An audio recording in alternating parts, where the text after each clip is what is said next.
Varanasi airport समेत देश के कई महत्वपूर्ण ठिकानों को ड्रोन से उड़ाने की धमकी, हाई अलर्ट घोषित। हवाई अड्डे पर बढ़ाई गई सुरक्षा।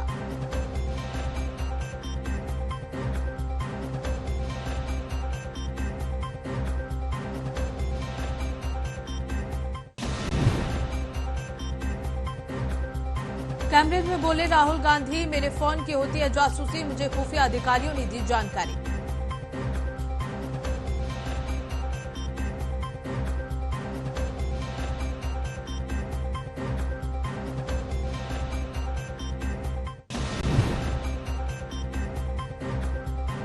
सीएम योगी आदित्यनाथ ने त्रिपुरा में बजाया बीजेपी का डंका। 6 सीटों पर किया था बीजेपी का प्रचार। विधानसभा चुनाव में 60 में से 32 सीटों पर लहराया भगवा।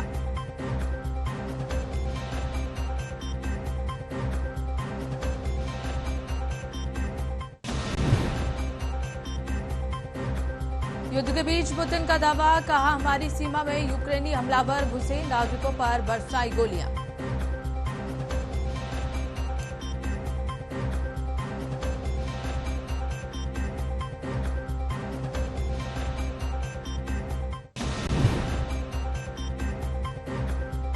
दिल्ली यूपी में आज लोगों को मिलेगी गर्मी से राहत। कुछ राज्यों में हो सकती है बारिश, मौसम विभाग ने दी जानकारी।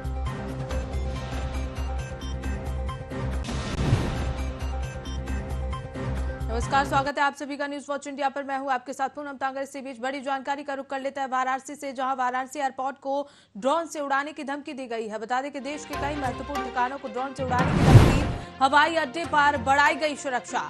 होली पर ड्रोन से हमले की धमकी दी गई है, इसे लेकर सुरक्षा कड़ी कर दी गई है।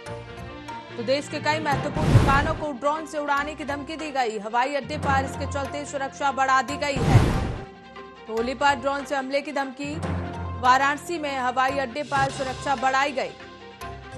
बता दें कि वाराणसी में हवाई अड्डे को, एयरपोर्ट को ड्रोन से उड़ाने की धमकी दी गई है और इसके चलते वहां सुरक्षा कड़ी कर दी गई है। देश के कई महत्वपूर्ण ठिकानों को ड्रोन से उड़ाने की धमकी, इसके चलते जगह जगह सुरक्षा बढ़ाई गई।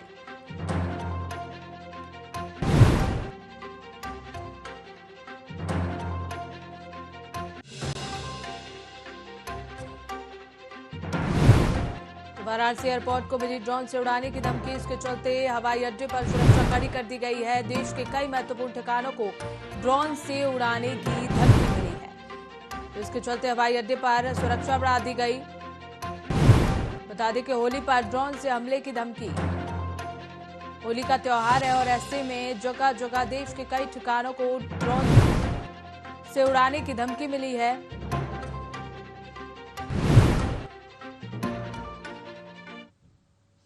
तो वहीं उत्तर प्रदेश के हाथरस में एक दलित युवती के साथ कथित गैंगरेप और हत्या के मामले में एक स्थानीय कोर्ट ने आरोपी को दोषी ठहराया है और उसे उम्र कैद की सजा सुनाई है। दोषी पर 40,000 रुपए का जुर्माना भी लगाया गया है। इस मामले में रेप का आरोप साबित नहीं हो सका। पीड़ित पक्ष के वकील के मुताबिक कोर्ट ने आरोपी संदीप सिंह को गैर इरादतन हत्या और SC/ST एक्ट के तहत दोषी ठहराया है। इस मामले के 3 आरोपियों को बरी कर दिया गया। पीड़ित पक्ष के वकील ने कहा कि वो कोर्ट के फैसले से संतुष्ट नहीं है और इस मामले में हाई कोर्ट में अपील करेंगे। सितंबर 2020 का ये पूरा मामला है। देश और विदेश में चर्चा में रहा था। पीड़ित दलित युवती के बयान के आधार पर गैंगरेप का मामला दर्ज किया गया था। इस मामले की जांच CBI ने की थी।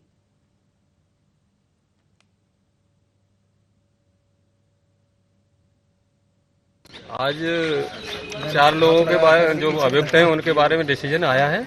एक अभियुक्त को दोषी मान लिया है और 3 लोगों को बरी कर दिया है और जो एक दोषी है तो उसे आजीवन कारावास की सजा बोली गई है। किन धाराओं के अंतर्गत? वो 304 पार्ट 1 के और SC/ST एक्ट के अंतर्गत। 304 पार्ट 1 में कितनी सजा सुनाई गई है? जुर्माना भी है, 50,000 रुपए का जुर्माना है। क्या आप संतुष्ट हैं इस निर्णय से? हाँ, कुछ हद तक संतुष्ट है और कुछ नहीं है। क्या करेंगे? जो जुड़ी धाराएं थी वो कोर्ट ने क्यों नहीं मानी, बताएं थोड़ा। अब वो तो कोर्ट के ऊपर डिपेंड करती है। अब हमारे पास कोई जजमेंट की कॉपी तो है नहीं है। जजमेंट की कॉपी आ जाएगी, उसके बाद में हम देखेंगे जज साहब ने कहाँ ऐसे इग्नोर किया है, उस हिसाब से हम काम आगे अगला स्टेप क्या होगा? अगला स्टेप है पहले हमें जजमेंट की कॉपी मिल जाए, उसके बाद में स्टेप लेंगे। आप कोर्ट में यहाँ हार गए तो अपने आप को हताश फील कर रहे हैं या कैसा? हार क्यों गए? एक मुलजिम की तो सजा हुई है। न्यायालय ने जो आज जजमेंट सुनाया है इसमें एक एक्यूज, 4 में से एक एक्यूज संदीप को आजीवन कारावास की सजा सुनाई है SC/ST एक्ट और 304 पार्ट 1 में कन्विक्शन किया है और 3 एक्यूज को इसमें एक्विटल कर दिया गया है।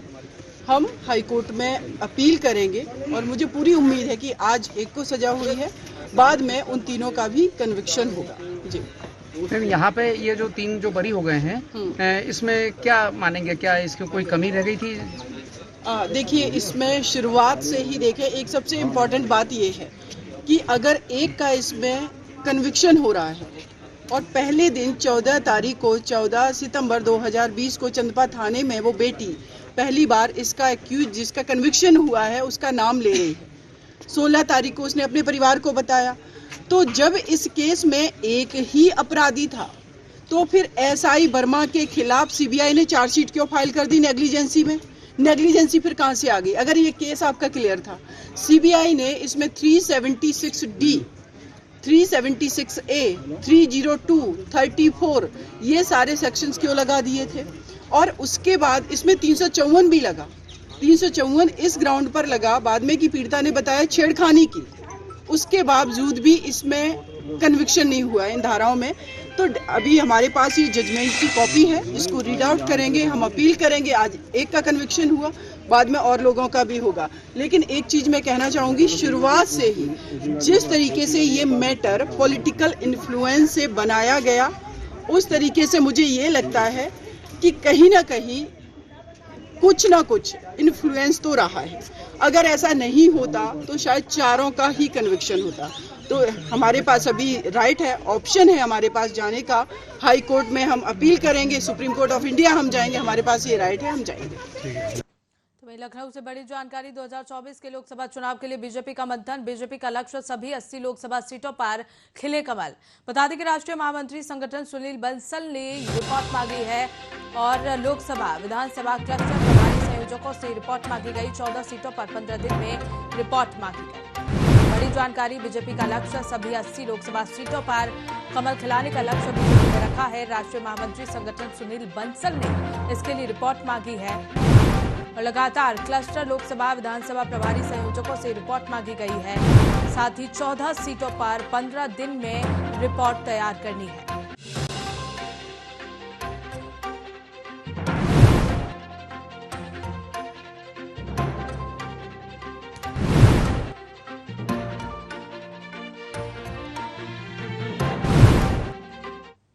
रुक करते हैं अगली खबर का। जातियों और उपजातियों में बटे 100 करोड़ हिंदुओं को संगठित करने के लिए अंतर्राष्ट्रीय ध्यान गुरु स्वामी दीपांकर महाराज भिक्षा यात्रा निकालने के लिए बागपत पहुंचे। बागपत के बड़ौत में भिक्षा यात्रा का हिंदू संगठनों ने जोरदार स्वागत किया।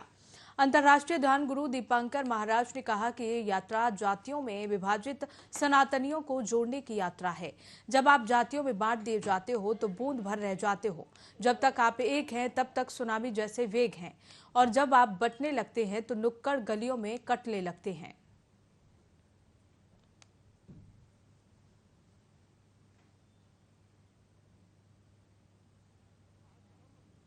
का पड़ाव बड़ौत है और यहाँ से हम लोग सबका तक का सफर तय करेंगे। ये यात्रा जातियों में विभाजित सनातन को जोड़ने की है। हिंदू मतलब हिंदू, जो जातियों में ना बटे, जो पंथों में ना बटे, जो संप्रदायों में ना बटे, जो हिंदू है वो हिंदू ही रहे, उसी की ये भिक्षा यात्रा है। हमें जातियों में बांट दिया जाता है, मगर जब आप जातियों में बंटते हो तो आप बहुत बूंद भर रह जाते हो, मगर जब आप हिंदू होते हो तो आप 100 करोड़ होते हो। और जब तक आप एक हैं, जब तक आप सोनामी के जैसे वेग हैं, और जब आप बंटने लगते हैं तब आप हर गली नुक्कड़ पर कटने लगते हैं। तो आपके एक होने की यात्रा है। आप इसे सनातन जोड़ो यात्रा भी कह सकते हैं, भिक्षा यात्रा भी कह सकते हैं, और यही इस यात्रा में भिक्षा है कि जातियों में विभाजित मत रही होकर रहिए। तो महियापुर में धर्मशाला पर बीजेपी नेता के कब्जा करने का आरोप, बीजेपी नेता सहित 8 नामजद समेत 35 अज्ञात के खिलाफ केस दर्ज। बता दें कि कब्जे के दौरान हत्या का प्रयास, छेड़छाड़ का केस दर्ज। मुकदमा दर्ज होने के बाद फरार हुआ बीजेपी नेता। धर्मशाला पर कब्जा करने पहुंचा था बीजेपी नेता। धर्मशाला पर बीजेपी नेता के कब्जा करने का आरोप। बीजेपी नेता सहित 8 नामजद समेत 35 अज्ञात के खिलाफ केस दर्ज कर लिया गया है। कब्जे के दौरान हत्या का प्रयास, छेड़छाड़ का केस भी दर्ज किया गया। मुकदमा दर्ज होने के बाद बीजेपी नेता फरार चल रहा है। जहां धर्मशाला पर कब्जा करने पहुंचा था बीजेपी नेता, पूरा मामला हापुड़ का है, जहां बीजेपी नेता पर धर्मशाला पर कब्जा करने के आरोप लग रहे हैं।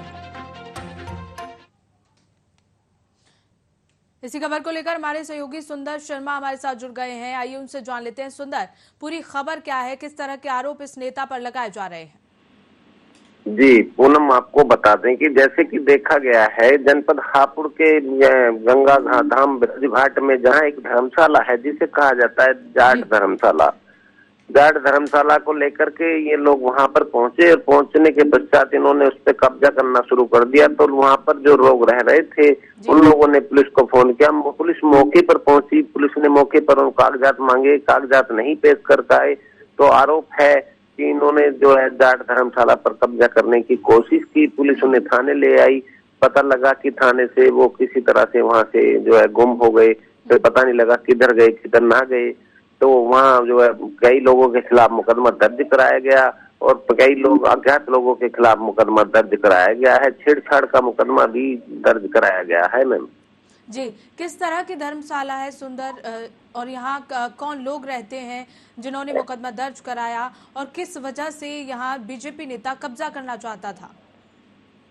मैं बताना चाहूंगा कि जैसे कि देखा जा रहा है कि जो गंगा धाम है ब्रज घाट, दूर दराज से लोग आते हैं तो ब्रज घाट गंगा धाम धर्मशालाओं में रहते हैं। जो धर्मशालाएं पुजारियों को दे दी गई थी, तो पुजारी ने जो है कुछ लोगों ने उनके नाम भी कर दिए गए थे कि ये धर्मशाला आप ही की है, आप ही संभालो, आपको इतना समय हो गया है। वो नहीं देखने आ पाते थे, तो वो जमीनें उनके नाम कर दी गई थी। तो इन लोगों ने उस पर कब्जा करना चाहा कि धर्मशाला हमारी है। तो ऐसा विवादित मामला कई बार भी ब्रज घाट से उठ करके सामने आ चुका है, जो गढ़मुक्ति से थाना पड़ता है।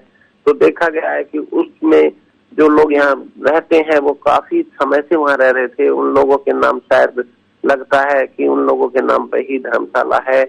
जो जमीन है धर्मशाला की जो वहाँ पर रह रहे थे उनके नाम पर ही ये बताई जा रही है। पुलिस प्रशासन का क्या कहना है, क्या गिरफ्तारी अब तक किसी की हो पाई है इस मामले को लेकर? जी, जो डीएसपी स्फूर्ति सिंह है वहाँ पर उन्होंने कहा है कि जो है जल्द ही कुछ लोग गिरफ्तार की सूचना मिल रही है, लेकिन जो कुछ लोगों को गिरफ्तार करने के लिए जो टीमें लगा दी गई हैं, गठित कर दी गई हैं। जल्द ही गिरफ्तार किया जाएगा। उचित कमान को भी निर्देशित जो है पूछा गया है कि जो ये क्या आपकी जो है पार्टी से संबंधित है अथवा नहीं है। तो अभी वहाँ से कोई इस तरह का जवाब नहीं मिल पाया कि वो पार्टी से जुड़े हैं नहीं जुड़े हैं। जैसा कि बताया जा रहा है कि कोई भारतीय जनता पार्टी के नेता बताए जा रहे हैं, तो उसके मामले की छानबीन भी की जा रही है। बिल्कुल सुंदर, छेड़छाड़ के आरोप भी लगातार लग रहे हैं। किस तरह की छेड़छाड़ और किसके साथ छेड़छाड़ की गई? जो धर्मशाला में जो रह रहे थे उनकी जो है लेडीज थी उसमें परिवार में, तो उन्होंने कहा कि मेरे साथ में धक्का मुक्की भी की, मेरा हाथ भी जो पकड़ने की कोशिश की, ऐसा बताया जा रहा है। तो उस तरह से जो है जांच की जा रही है कि छेड़छाड़ का मामला बनता है नहीं बनता है। तो वो एफआईआर तो दर्ज करा दी ही गई है, लेकिन जांच जरूरी है। मैम जी, चलिए सुंदर, बहुत बहुत धन्यवाद हमारे साथ जुड़ने के लिए। तो वहीं केंद्र सरकार द्वारा गैस सिलेंडर पर बड़े दामों को लेकर कांग्रेस लगातार प्रदर्शन करती हुई नजर आ रही है। इसी कड़ी में यूपी में महंगाई और रसोई गैस के रेट बढ़ने पर कांग्रेस का प्रदर्शन देखने को मिला, जिसे लेकर कांग्रेस ने बीजेपी पर जमकर निशाना साधा। बता दें कि एक बार फिर घरेलू रसोई गैस के दामों में 50 रुपए की वृद्धि कर दी गई है। इस दौरान 3 तस्वीरें उत्तर प्रदेश से हम आपको दिखा रहे हैं, जहां महंगाई और रसोई गैस के रेट बढ़ने को लेकर कांग्रेस प्रदर्शन कर रही है। पहली तस्वीर यूपी के लखनऊ से है, जहां कांग्रेस कार्यालय के बाहर बड़ी संख्या में पुलिस फोर्स को तैनात किया गया है, जिसके चलते पुलिस ने बैरिकेडिंग कर कांग्रेस मुख्यालय के बाहर कार्यकर्ताओं को रोका है। तो वहीं दूसरी तस्वीर यूपी के मुरादाबाद से सामने आ रही है, जहां घरेलू गैस के बढ़ते हुए दामों को लेकर कांग्रेस पार्टी का विरोध प्रदर्शन देखने को मिला। इस दौरान कांग्रेसी कार्यकर्ताओं ने गैस सिलेंडर सिर पर उठाकर बढ़े हुए दामों को लेकर विरोध जताया। साथ ही डीएम कार्यालय पहुंचकर ज्ञापन सौंपा गया। वहीं तीसरी और आखिरी तस्वीर यूपी के वाराणसी से निकलकर सामने आ रही है, जहां जिला मुख्यालय पर कांग्रेसियों का विरोध प्रदर्शन देखने को मिला, जहां दर्जनों की संख्या में कांग्रेस कार्यकर्ता जिला मुख्यालय पहुंचे। बता दें कि बढ़ती महंगाई को लेकर कांग्रेस कार्यकर्ताओं में भारी आक्रोश नजर आया।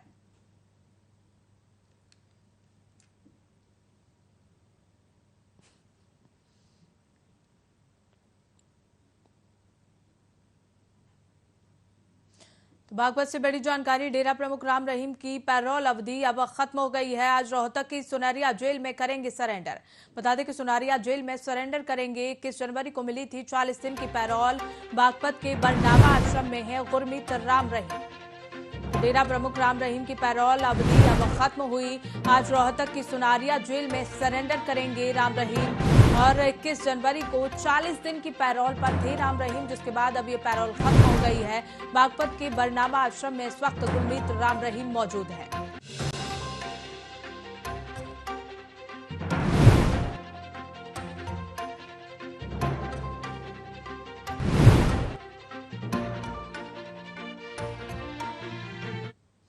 ताज महोत्सव के अंतिम दिन शिल्पग्राम के मुक्तकाशी मंच पर बॉलीवुड नाइट का आयोजन हुआ। प्लेबैक सिंगर हर्षदीप कौर के मंच पर आते ही सीटियों के साथ तालियां गूंज उठी और दर्शक अपनी अपनी जगह पर खड़े होकर झूमने लगे।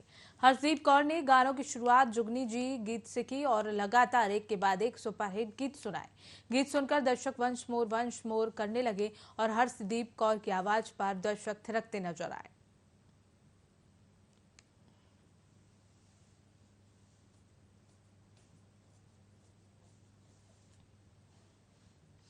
तो वहीं फिरोजाबाद में मातृशक्ति सम्मेलन के विशाल आयोजन में वृंदावन से मुख्य अतिथियों के रूप में पहुंचे धर्म प्रचारक डॉक्टर साध्वी कृष्ण प्रिया और महामंडलेश्वर श्री कृष्णानंद महाराज और सत्यानंद महाराज ने अपने तरीके से मातृशक्तियों को जागरूक करने का काम किया। इसके बाद देश भर में रामचरितमानस महाकाव्य की चौपाई, ढोल गंवार, शूद्र पशु नारी, सकल ताड़ना के अधिकारी चौपाई को लेकर छिड़ी बहस को लेकर अपने अपने विचार रखते हुए सपा के राष्ट्रीय महासचिव स्वामी प्रसाद मौर्य को वृंदावन आने का न्योता दिया और चौपाई का सही अर्थ समझाने के लिए कहा।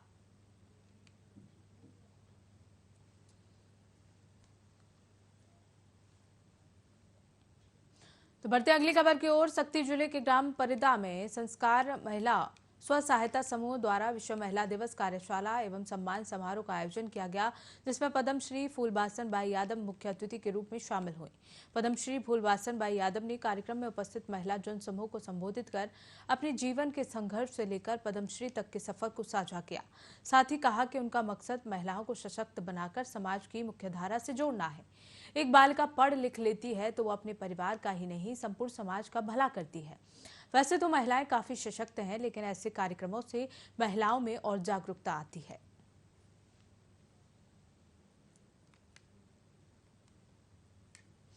चीनी का कटोरा कहे जाने वाले कुशीनगर जिले में गन्ने की फसल कभी किसानों के लिए उनके सुखद जीवन यापन का जरिया हुआ करती थी, और ऐसा इसलिए था क्योंकि यहाँ की जमीन गन्ने की खेती के लिए बेहद उपजाऊ है। लेकिन आज के समय में यहाँ की मिलें बस धूल फांक रही हैं। आखिरकार ऐसा क्या हुआ कि कुशीनगर की ये चीनी मिलें खाली पड़ी हैं? ये जानने के लिए रिपोर्ट देखिए।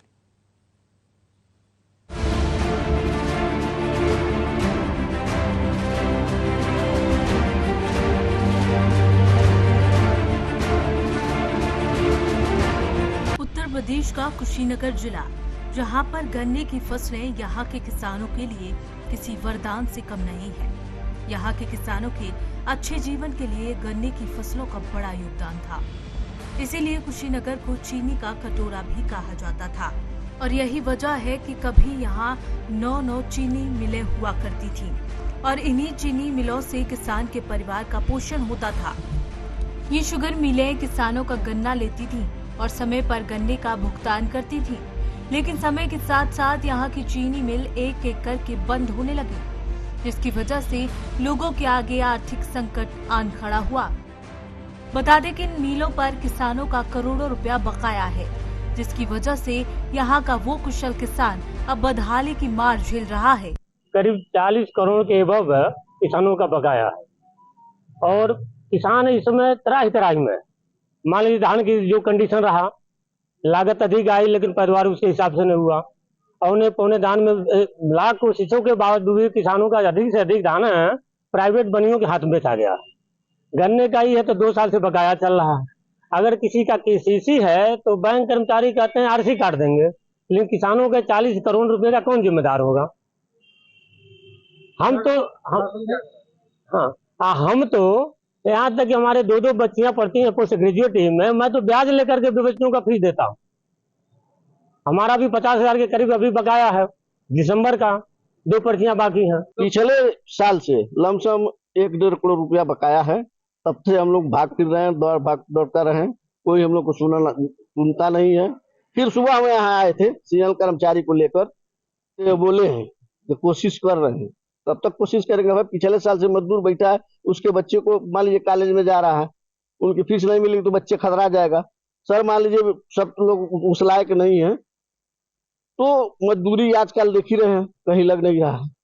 तो यही प्रक्रिया हम लोग किसी शासन प्रशासन के पास लेटर भी दिए थे, आज तक कोई सुनवाई नहीं हुआ था। वहीं किसानों का रुपया बकाया होने के चलते गन्ना किसानों और शुगर मिलों के बीच बनी रिश्तों की मिठास धीरे धीरे कम होने लगी और किसान अपना ही पैसा पाने के लिए हर रोज यहाँ के चक्कर लगा रहा है।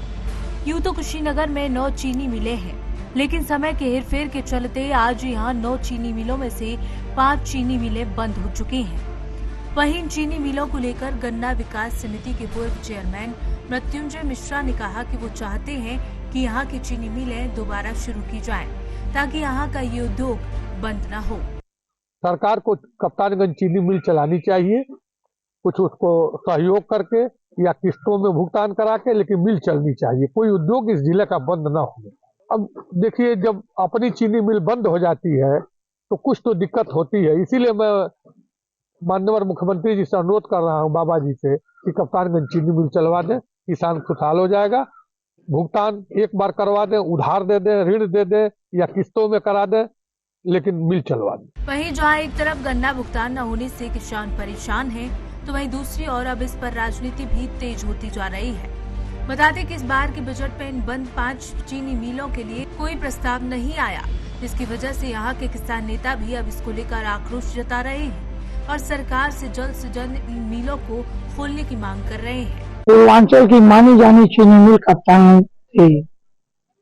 इस समय यदि ऐसी चीनी मिल लगाई जाए तो कम से कम 2000 करोड़ रुपया लगेगा।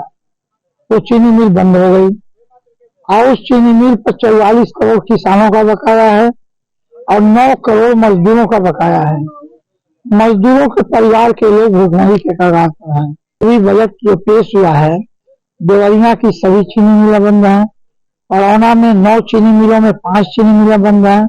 एक भी चीनी मिलों को चलाने का प्रस्ताव इस बजट में नहीं है होता। इसलिए किसानों की आय दुगुनी का लागत मूल्य नहीं किसानों को मिल पा रहा। कुशीनगर की बंद हुई इन चीनी मिलों पर आज भी किसानों का करोड़ों रुपया बकाया है। ये किसान अपने ही पैसे के लिए अब दर दर भटक रहे हैं, लेकिन इन किसानों की कोई सुध लेने वाला नहीं है। फिलहाल अब देखना होगा कि इन किसानों का बकाया गन्ना भुगतान कब तक हो पाता है। यहाँ की चीनी में जो कड़वाहट खुल गई है वो कब दूर होती है। कुशीनगर कब से फिर चीनी का कटोरा कहा जाने लगेगा। भले ही सरकार किसानों के आय दोगुना करने की तमाम दावे कर रही है, तो वहीं कुशीनगर में कप्तानगंज चीनी मिल बंद होने से किसान बेहद परेशान है। हालांकि फौरन राहत देते हुए सरकार की तरफ से यहाँ के गन्ना किसानों का जो गन्ना है वो गोरखपुर स्थित पिपराइच चीनी मिल को आवंटन करने की सुविधा दी गई है, लेकिन चीनी मिल पर करोड़ों रुपए किसानों और कर्मचारियों का बकाया होने के बाद भी सरकार इनकी सूद नहीं ले रही है, जिससे किसान और कर्मचारी मिल का चक्कर काट रहे हैं। Krishnanand Pathak, news watch India, Kushinagar. UP के एक ऐसे जिले का हाल बताने जाते हैं जहां आदिकाल से लेकर अब तक जल संकट बना हुआ है। वहां गर्मी पड़ने पर जल स्तर घट जाता है, लेकिन इस बार ये जल स्तर फरवरी महीने में ही घट गया, जिसके बाद प्रशासन ने अभी से ही 5 ब्लॉक को डार्क जोन घोषित कर दिया है। पूरा इलाका सूखे का शिकार है। इस रिपोर्ट में देखिए।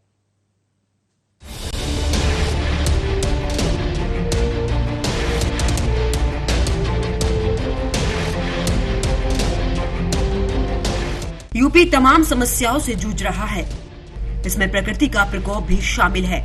एक ऐसा इलाका जो सूखे का शिकार है, जिसके कई इलाकों को डार्क जोन घोषित कर दिया गया है। यहाँ का जल स्तर लगातार घट रहा है। इलाके में करीब 70 राजकीय नलकूप हैं, जो बिल्कुल ठप पड़े हैं। तालाब, पोखर और कुएं सूख गए हैं। हम बात कर रहे हैं यूपी के हमीरपुर जिले की, जहाँ मोहदा ब्लॉक सहित सरीला क्षेत्र में हमेशा से ही गर्मी में जल संकट सामने आता है, जिसके बाद खेती की सिंचाई तो दूर, लोगों को पीने के पानी के लिए भी लंबी जद्दोजहद करनी पड़ती है। और इसी वजह से इस इलाके में बरसात के भरोसे इकलौती फसल रबी ही ठीक ठाक हो पाती है। संकट के ऐसे हालात मई जून में होते रहते हैं। जिले के 5 ब्लॉक डार्क जोन में चले गए हैं। ऐसे में नलकूप विभाग ने सेमी क्रिटिकल श्रेणी में आए इन इलाकों में नए नलकूप लगाने से इनकार कर दिया है। नलकूप विभाग के अभियंता अनिल कुमार श्रीवास्तव ने बताया कि जिले में लगातार जल स्तर घट रहा है और 70 से अधिक राजकीय नलकूप बंद हो गए हैं। सरकार से 8 नए नलकूप मिले थे, लेकिन राट, गिहांड, सरीला, मोधा और सुमेरपुर डार्क जोन में जाने से इन इलाकों की स्थापना नहीं हो सकती है। ऐसे में 2 ब्लॉक ही बचे हैं, जिनमें कुरारा और मुस्कुरा है। इसलिए 8 नलकूप इन दोनों ही ब्लॉक में स्थापित किए जा रहे हैं। नलकूप विभाग को आशंका है कि मार्च के बाद जो नई रिपोर्ट आएगी तब मुस्कुरा ब्लॉक भी डार्क जोन में जा सकता है। ऐसे में जिला प्रशासन के माथे पर चिंता की लकीरें दिखाई दे रही हैं। हालात अभी से ऐसे हो गए हैं कि कुएं, तालाब, पोखर तो सूख ही रहे हैं। हैंडपंपों ने भी जवाब देना शुरू कर दिया है। ऐसे में मई जून में पड़ने वाली गर्मी में इस इलाके में क्या हालात होंगे, इसका अंदाजा लगाना भी मुश्किल है। न्यूज वॉच इंडिया के लिए हमीरपुर से शीलू निषाद की रिपोर्ट।